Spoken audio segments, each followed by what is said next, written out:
On October 28, 2003, Mark Zuckerberg, a 19-year-old Harvard University sophomore, experienced a heartbreak when his girlfriend, Erica Albright, decided to end their relationship. Filled with disappointment and anger, Zuckerberg decided to express his emotions through his LiveJournal blog. He wrote a post about Albright, which was insulting and demeaning. However, rather than feeling better, Zuckerberg's post only made things worse. To distract himself from his heartbreak, Zuckerberg created FaceMash, a website that would allow visitors to rate the attractiveness of female Harvard students. To create FaceMash, Zuckerberg hacked into college databases to steal the students' photos. Unfortunately, the popularity of the website led to a computer network crash, which resulted in Zuckerberg being placed on academic probation for 6 months.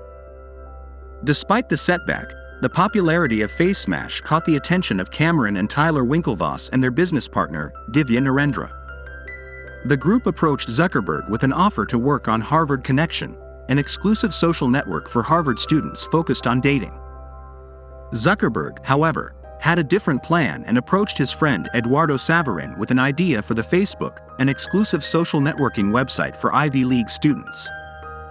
Saverin provided Zuckerberg with $1,000 in seed funding, which enabled him to build the Facebook. The website quickly gained popularity and attracted the attention of the Winklevoss twins and Narendra. The trio believed that Zuckerberg had stolen their idea and misled them by stalling development on the Harvard Connection website.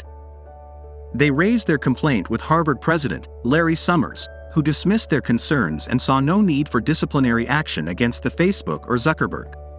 In the early days of the Facebook, its founders Eduardo Saverin and Mark Zuckerberg met a fellow student named Christy Lee.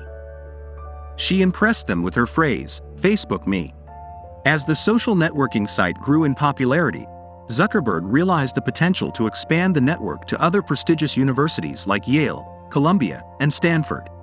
Meanwhile, Lee arranged a meeting between Saverin, Zuckerberg, and Sean Parker, co-founder of the infamous audio file-sharing service Napster. He presented a bold, billion-dollar vision for the future of the Facebook. While Zuckerberg was impressed, Saverin dismissed Parker as paranoid and delusional. However, Parker's suggestion to rebrand the site as Facebook stayed with Zuckerberg. Eventually, he relocated the company to Palo Alto, California on Parker's advice, leaving Saverin behind in New York to work on business development. Parker became increasingly involved with the company, much to Saverin's annoyance, and even moved into the house that Zuckerberg was using as a base of operations. During the 2004 Henley Royal Regatta, while competing against the Hollandia Rowing Club, the Winklevoss twins discovered that Facebook had expanded to Europe, including Oxford, Cambridge, and LSE. This discovery led them to sue the company for intellectual property theft.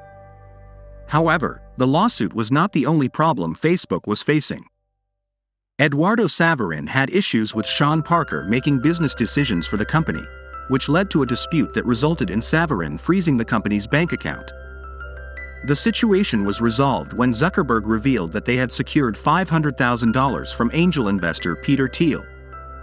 Unfortunately, Saverin's problems were far from over.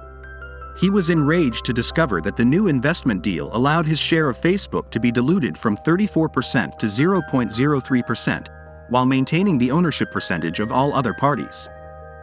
This led to a confrontation with Zuckerberg and Parker, which ended in Saverin having to leave the building.